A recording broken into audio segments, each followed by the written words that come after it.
كده. بسم الله ما شاء الله، بسم الله ما شاء الله، ولا حول ولا قوة إلا بالله العلي العظيم. بسم الله، بسم الله، الله أكبر، ولا حول ولا قوة إلا بالله العلي العظيم. ربنا يا رب يجعل لساننا عامر بذكر الله.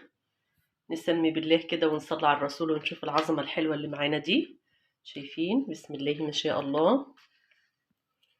تعالوا كده نشوف الحلو ده والعظمة دي معمولة ازاي.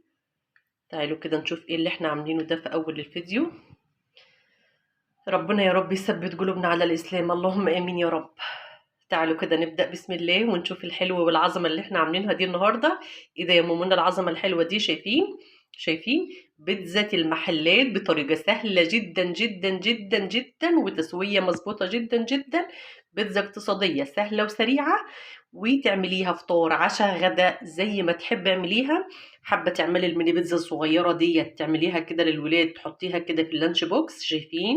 شايفين التسوية نفسها شكلها عامل ازاي؟ محدش يفكر ان اللون ده غامق، لا ده اللون المظبوط بتاعها. تعالوا كده نبدأ بسم الله ونشوف الحلو ده احنا عاملينه ازاي، وده العظمة دي ازاي. ودي باجي الصينية اللي معايا اللي انا مقطعة منها اهيت. شايفين؟ انا كنت عاملة صينية بيتزاية كبيرة اهيت، وكنت عاملة الميني بيتزا الصغيرة دي. تعالوا كده نبدأ بسم الله ونصلي على رسولنا الكريم ونقول اللهم صل وسلم وبارك على الحبيب المصطفى صلى الله عليه وسلم. اذكر الله، بذكر الله تطمئن القلوب. ربنا يجعل لساننا عامر بذكر الله يا حبايب قلبي. ما تنسوش دعوة حلوة كده لاخواتنا اللي في فلسطين وفي غزة. ربنا يا رب يثبت قدامهم يا رب وينصرهم على من يعاديهم. تعالوا كده نبدأ بسم الله ونشوف الحلو ده معمول ازاي، ونصلي على الرسول الكريم ونقول بسم الله الرحمن الرحيم. الصلاة والسلام على أشرف خلق الله. اللهم صل وسلم وبارك عليك يا حبيبي يا رسول الله. ازيكم حبايبي؟ عاملين ايه؟ يا رب تكونوا بخير وفي أحسن الأحوال. صباحنا زي العسل، صباحنا زي اللبن الحليب، صباح القشطة والهنا والسعادة علينا وعليكم جميعا يا رب. ربنا يصلح حالي وحالكم جميعا. انا منى ودي قناتي على اليوتيوب. حابه كل حبايبي والمشتركين اللي بيشوفوا الفيديو واللي ما اشتركش معايا في القناه يشرفني ويسعدني يا حبيبتي تشتركي معايا في القناه وتفعلي زرار الجرس على الكل علشان يوصلك اشعار بكل فيديو انا هنزله معاكم الفتره اللي جايه. تعالوا كده نبدا بسم الله ونشوف الفيديو بتاعنا النهارده هيبدا ويكون فيه ايه وهنعمل ايه مع بعض غدا كده سهل وسريع. يا رب يعجبكم كده وينور رضاكم، بنحبكم في الله. تعالوا كده نبدأ ونسمي بسم الله. ما تنسوش لايك للفيديو، ما تنسوش دعوة منكم لاخواتنا وحبايبنا في فلسطين وغزة. ربنا يرحمهم جميعا ويرحم موتهم اجمعين، اللهم امين، ويكون عون وسند ليهم، اللهم امين. احنا ما علينا غير الدعاء ليهم يا بنات، علشان ربنا يا رب يفك اسرهم ويفك الكرب اللي عليهم ده يا رب. تعالوا كده نبدأ ونشوف انا هعمل ايه النهارده. انا هعمل النهارده بيتزا اقتصادية سهلة وسريعة جدا جدا. انا مستعجلة فهعملها بسرعة بالموجود عندي في البيت. ماشي؟ اول حاجه انا معايا البوله اللي هعجن فيها واللي هعمل فيها. طبعا بنحتاج للبيتزا معايا ربع كوبايه من الزيت. خلاص. معايا ده كان لبن عادي خالص بس راب عندي يا بنات، فقلت هستعمله مش هرميه، هعجن بالبيتزا. ده شكله اهوت. شايفين؟ ويفضل لو كان اللبن رايب يعني، بس هو ده راب عندي وانا بعمله فقلت هستعمله. خلاص. ولو في علبة زبادي حطيها، بس انا ما عنديش زبادي صراحة وهستعمل ده وهيبقى هيأدي الغرض وهيبقى كويس جدا، وهنشوف مع بعض هنعمله ازاي. معايا معلقة كبيرة من البيكنج باودر، ومعايا معلقة من الخميرة الفورية، ومعلقة كبيرة من السكر. اول حاجة انا هعملها هنزل بكوباية اللبن اللي معايا او الزبادي. ده لبن رايب اهو. بسم الله. خلاص. هنزل بكوباية اللبن الرايب. تاني حاجة هنزل بيها ايه؟ معلقة الخميرة. بسم الله.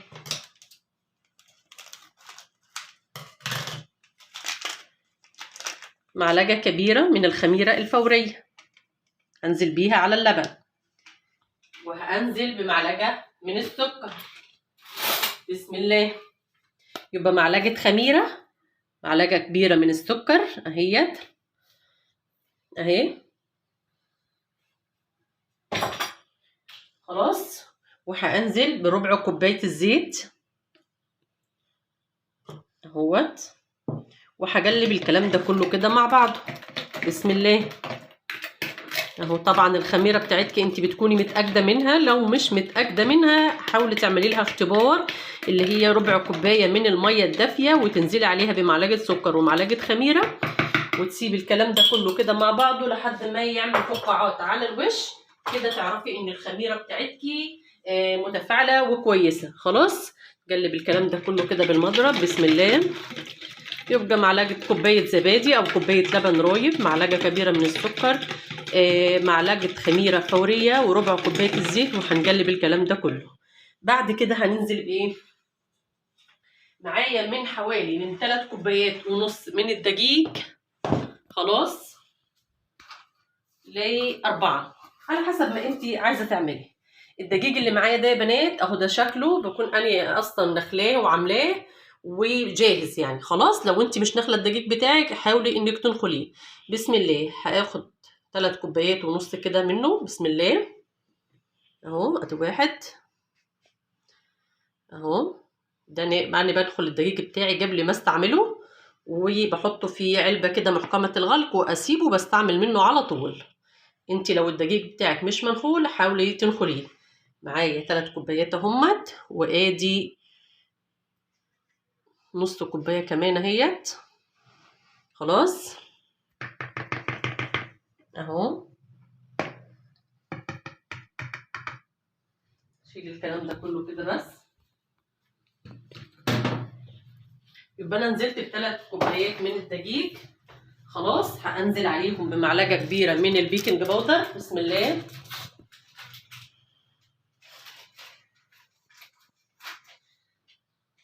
معايا معلقه كبيره من البيكنج باودر اهي ممسوحه. خلاص رشه ملح اهي. خلاص معلقه صغيره من الملح، ومعلقه من الخل، خل ابيض عادي خالص. خلاص اهو. هنزل بمعلقه الخل كده، وهنعجن الكلام ده كله كده مع بعضه، وهتبقى احلى بيتزا بسم الله اهو. اعجني بقى كده. خلاص هعمل بيها بيتزا اقتصاديه سهله وسريعه جدا يا بنات. خلاص هنزل بالميه كده لحد ما الم العجينه بتاعتي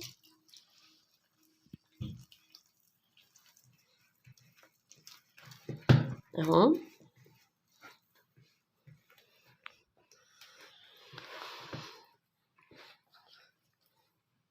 اهو. شايفين العجينه لما تكلها معايا اهيت. خلاص شايفين العجينه دي القوام اللي انا عجنت بيها اهو، بس انا نسيت احط معلقتين لبن من البودره، فهحط معلقه اهيت. نسينا نحطها في اول العجينه، فانا مش رضيت احطها من غير ما اوريها لكم اهي. ونلم العجينه كده مع نفسيها كده بسم الله اهو. اقل حاجه لازم تتعجن حوالي 10 دقايق. شايفين اهو.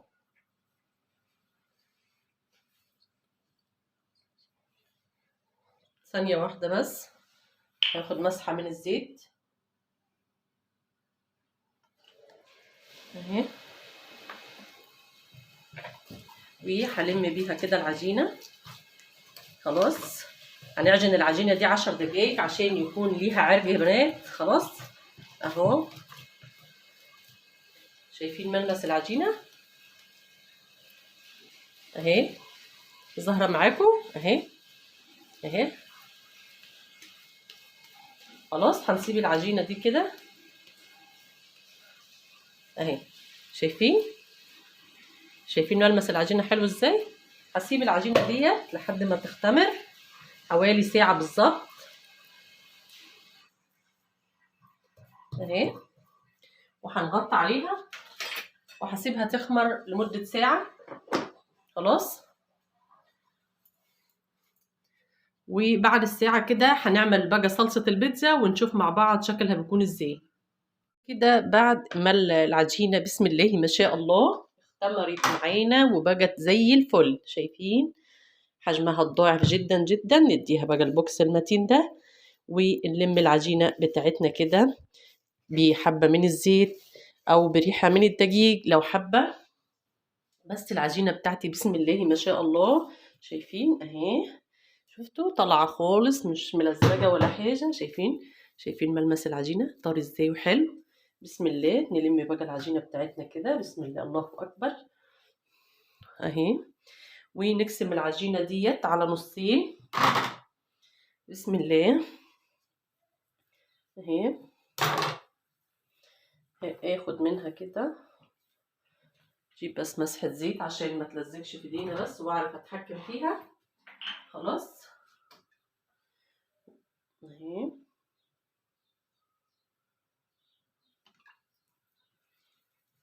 خلاص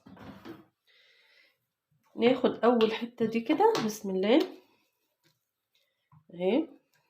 ما تخافيش، ما تقوليش ان هي هتلزق معاكي، لا عادي خالص. دي كده انا هاخدها معايا وعلى الصينية اللي هعمل فيها على طول اهيت. شايفين فيها رشة مسحة من الزيت اهي. الصينية فيها مسحة كده من الزيت كده بسيطة. خلاص شايفين معانا. وهنزل بأول قطعة معايا اهيت، هديها كده بس تبطيطة بسيطة خالص وهسيبها ترتاح شوية. وهاجي على القطعة اللي معانا ديت اهيت، هجيب الصينية التانية اللي هعمل فيها برضو، هديها كده قطعة من الزيت بسم الله اهي. وامسحها برضو علشان هعمل منها كده ايه ميني بيتزا من اللي هي الصغيرة بتاعة الأطفال. حلوة جدا جدا لو عملتيها كده للولاد للمدارس، تبقى جميلة جدا. بتحطيها كده في اللانش بوكس، حاجة كده عظمة وتحفة سهلة وسريعة اهيت. خلاص هاخد دي كده بسم الله، وهنقطع مع بعض الحاجة اللي انا هنعملها اللي هي الميني بيتزا اللي هي الصغيرة. أول حاجة هعملها كده مسحة من الزيت في الصينية بتاعتي دي أول حاجة. حلو كده. تعالوا بقى العجينة معانا اهي، شايفين بسم الله. هتقطعي منها كده على حسب ما انت عايزة، خلاص على حسب حجم البيتزاية اللي انت هتعمليها اهي. كوريها كده بسم الله اهي، وحطيها كده في الصينية بتاعتك. خلاص باللي ايدك مسح الزيت كده عشان العجينة سهلة ولينة جدا جدا، هتبقى هشة وجميلة يا بنات اهي. من بره لجو، من جوه لبره كده. خلاص وحاولي تعملي ليها فتحات كده اهي بسم الله اهي.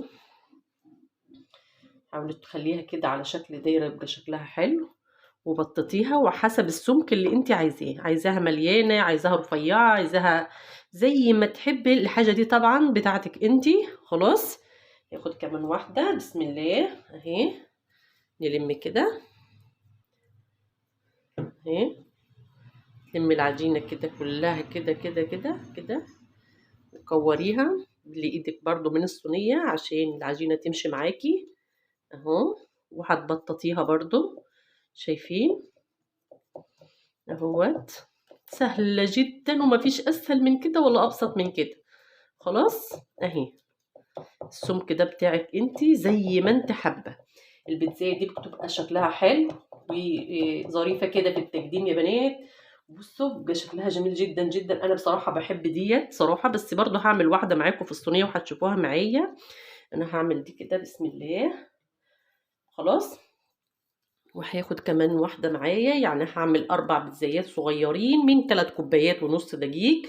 حاجة كده سهلة جدا جدا ومكونات بسيطة جدا. بصوا انا مش افتكست فيها خالص ولا عملت اي حاجة خالص، غير ان انا بس عجنت العجينة بشوية معلقة من الخميرة ومعلقة من السكر وشوية لبن رايب ونص معلقه بيكنج باودر وثلاث كوبايات ونص دقيق. عملنا احلى غدا النهارده بيه سهل وسريع.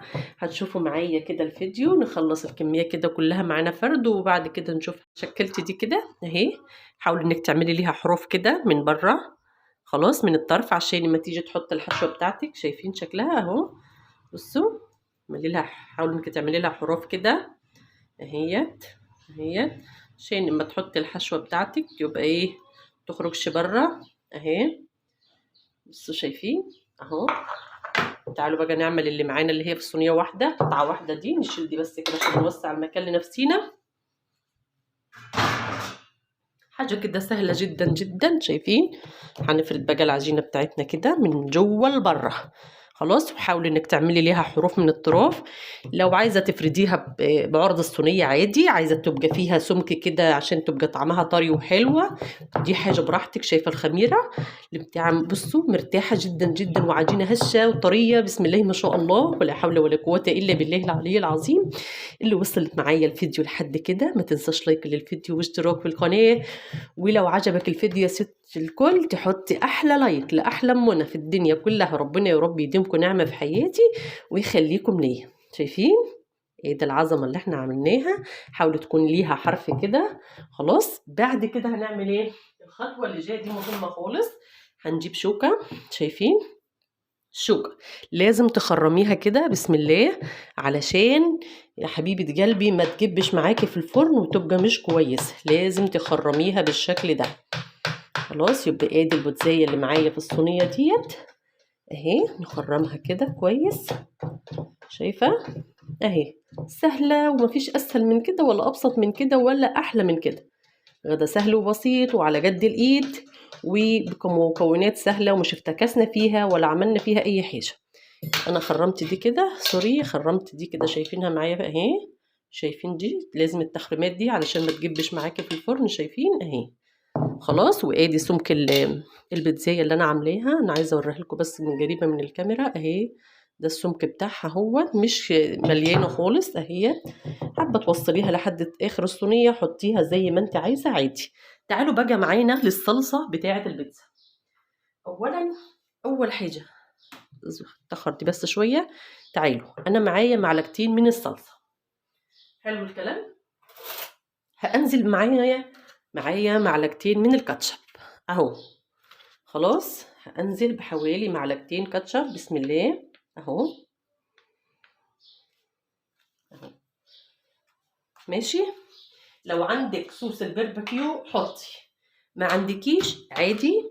احنا بنستكفى بده كده، نقلب الكلام ده كله اهوت. خلاص، وهاخد منه على اول صينيه معايا اهو. صلصه البيتزا مفيش اسهل منها. بتجيبي بصلايه وطماطم وتضربيها كويس في الخلاط، وتصفيها من البذر والقشر اللي بيبقى فيها، وهتنزلي عليها بملح وكمون وفلفل اسود، ومعلقه نص معلقه صغيره من 7 بهارات، اسفه، توم بودره وبصل بودره. ولو عندك معلقه زعتر، ده بقى ايه ملك البيتزا. خلاص، ده ملك البيتزا صراحه. شايفين اهو؟ ادي الصلصه اللي معايا. خلاص، ظبطيها كده بسم الله. الحشوه دي بقى ايه لعبتك. شوفي انت بتحبي ايه، ولادك بيحبوا ايه، اعملي. انا معايا هنا فلفل وطماطم برضو مقطعوهم. معايا الجبنه موتزاريلا اللي هي الحمد ديت، برضو نوع كويس على حسب ما عندك اللي تعمليه اعمليه. كان عندي هنا برضو بسم الله ما شاء الله لحمه مفرومه متعصجه، كانت عندي في الفريزر، طلعتها بس فكت شويه، واديتها تسخينه كده على البوتاجاز، ونزلت بيها على البيتزايه بتاعتي كده بسم الله اهو. شايفين؟ والله العظيم حاجه تفتح النفس، تحفه يا بنات اهي. شايفين؟ الله الله على الجمال والحلاوه، بسم الله ما شاء الله اهو. ده بيكون شكلها. شايفين؟ بسم الله ما شاء الله. تعالي بقى بعد كده هتعملي ايه يا ام منى؟ معاكي بقى الطماطم اللي انت عاملاها طرنشات، حابه تحطيها حطيها، مش حابه دي حاجه براحتك. اللي انت بتحبيه اعمليه. انا معايا فلفل شطه، لو انت حابه حطيه. عندك فلفل رومي حطي، فلفل الوان حطي، المتاح في بيتك اعمليه، مش شرط اللي مامنا بتعمله. خلاص، انا بعمل اللي احنا هناكله. خلاص، عارفه اولادي بياكلوا ايه انا بعمله. خلاص، وهننزل برضو بترنشات من الطماطم عليها كده. بصوا بسم الله ما شاء الله، اللهم صل على سيدنا محمد.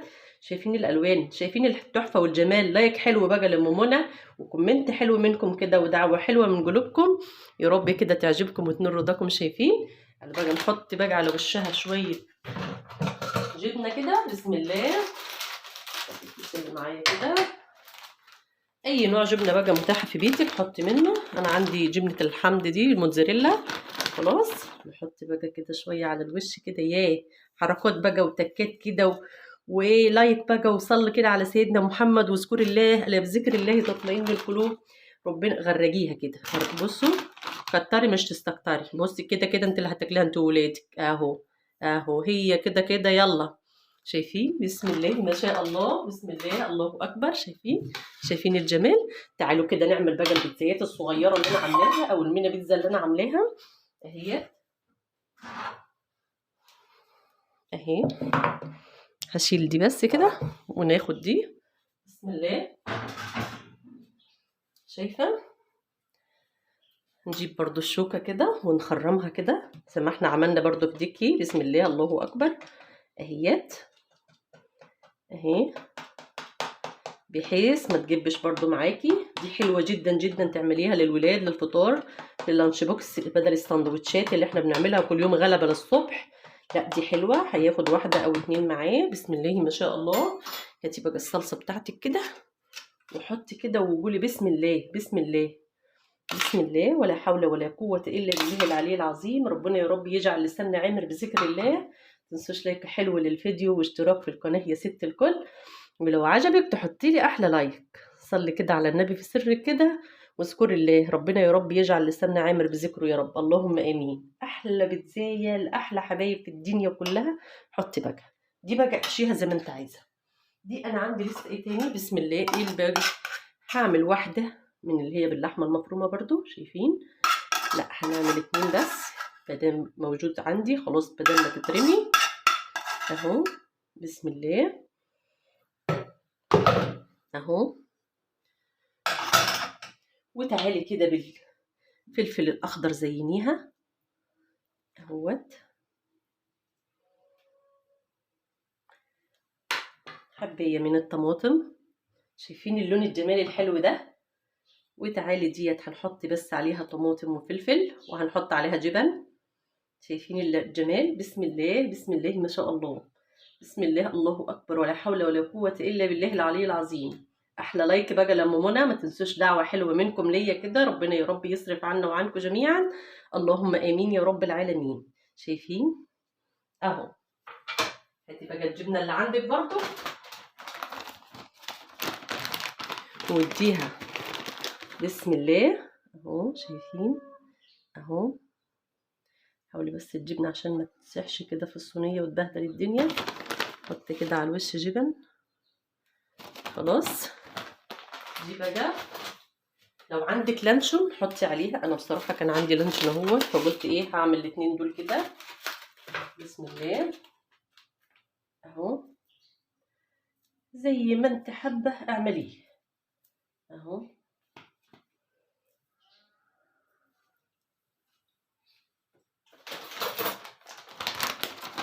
حط بقى الجبنه بتاعتنا على الوش كده. بسم الله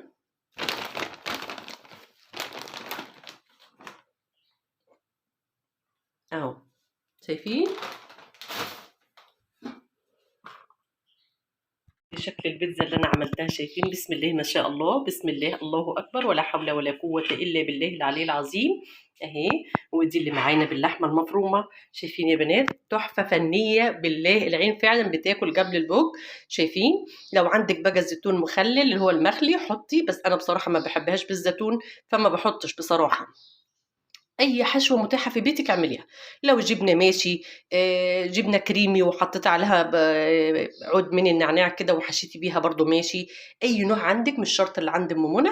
واعمليها. وعملت بيها غدا سهل وبسيط جدا جدا. انا عندي ولادي بيعشقوها بصراحه بصراحه بيعشقوها. فانا بصراحه قلت هعملها النهارده وخلاص عشان انا كانت عندي شغل كتير فقلت هعمل ديت وخلاص وكل واحد هياكل بتزايه ونمشي اليوم بتاعنا النهارده. ايه رايكم في العظمه الحلوه دي؟ انا مولعه الفرن. لازم الفرن بتاعها يكون متولع على 180 او 200 درجه. خلاص لازم تكون النار عاليه كويس جدا جدا. ولو الفرن بتاعك من تحت ومن فوق هتولعي من تحت بس لحد ما تاخد اللون الحلو بتاعها من تحت، وبعد كده تروحي مولعه على الشوايه من فوق تاخد الوش بتاعها. هدخلها الفرن واوريها لكم بعد ما تطلع الفرن شكلها بيكون ازاي. يا رب تكونوا عجبكم الفيديو يا حبايب قلبي، وحطوا احلى لايك لام منى، وحطوا اشتراك حلو لام منى عشان عيلتي الكبيره تكبر بيكم. ربنا يا رب يديمكم نعمه في حياتي ويصلح حالي وحالكم جميعا.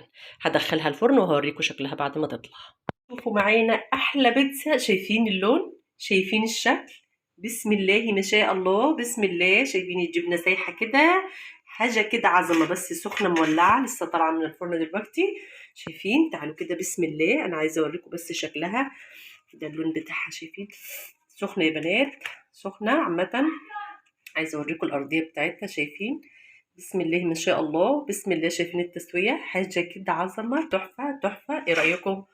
ايه رايكم؟ شايفين الجمال والحلاوه دي؟ بسم الله الله اكبر، ولا حول ولا قوه الا بالله العلي العظيم. دعوه منكم من قلوبكم، ربنا يصرف عنا وعنكم جميعا، ويا رب كده ما يورينا في اي حد منا من ولاد المسلمين اجمعين اي حاجه وحشه يا رب. شايفين الجبنه سايحه ازاي؟ بسم الله الله اكبر. بس هي سخنه يا بنات، شايفين؟ شايفين الطروه؟ شايفين طراوتها دي؟ شايفين؟ اسفنجية. بصوا بسم الله ما شاء الله، بسم الله ولا حول ولا قوة إلا بالله العلي العظيم. شايفين العظمة والجمال ده كله؟ غدانا سهل وبسيط النهاردة. حابة بس كده أقطع معاكم وهنشوفها كده في التقطيع. ودي الميني بيتزا الصغيرة اللي أنا عاملاها، شايفين؟ شايفين يا بنات؟ أهي أهي بس سخنة، شايفين؟ أهي أنا عايزة بس أوريها لكم. شايفين؟ حاجة كده جميلة جدا جدا جدا وتحفة. يا رب كده تكون عجبتكم، يا رب تكونوا استفدتوا ولو بمعلومة بسيطة من الفيديو. هنقطعها كده مع بعض ونشوف شكلها بيكون ازاي. تمام؟ نشيل بس كده معانا قطعة، بسم الله. نقطعها كده بسم الله. سخنة يا بنات، مش كنت عايزة اشيلها وهي سخنة كده. شايفين؟ شايفين الجمال والحلاوة؟ بسم الله ما شاء الله، بسم الله الله اكبر، ولا حول ولا قوة الا بالله العلي العظيم. شايفين؟ اهي بس هي سخنة، انا عايزة افتحها لكم كده، بسم الله. شايفين؟ شايفين المطة الحلوة دي؟ شايفين؟ بسم الله ما شاء الله. وادي شايفين ده الارضية بتاعتها، بصوا حاجة كده تحفة، دايبة دوب. اتفضلوا معانا.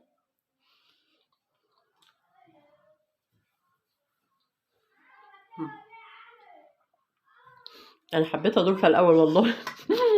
قولوا لي كده ايه رايكم؟ شايفين؟ اتفضلوا معانا، ايه رايكم؟ نجيب بس حاجه كده نرص عليها برضو المنجزه الحلوه بتاعتنا الجميله، وقولوا لي ايه كده رايكم فيها. هي بصوا بسم الله اهي. احلى غدا النهارده، سهل وبسيط جدا جدا جدا جدا جدا جدا. بحبكم في الله. تعالوا كده مع بعض نشوف احلى عظمه عملناها النهارده، حلوه سهله وبسيطه، وغدا سهل وبسيط كده. يا رب يعجبكم كده حبايبي وينور رضاكم. اهو خد شويه كده وناخد دي كده. شايفين؟ ايه رايكم؟ قولوا لي كده ايه رايكم فيها.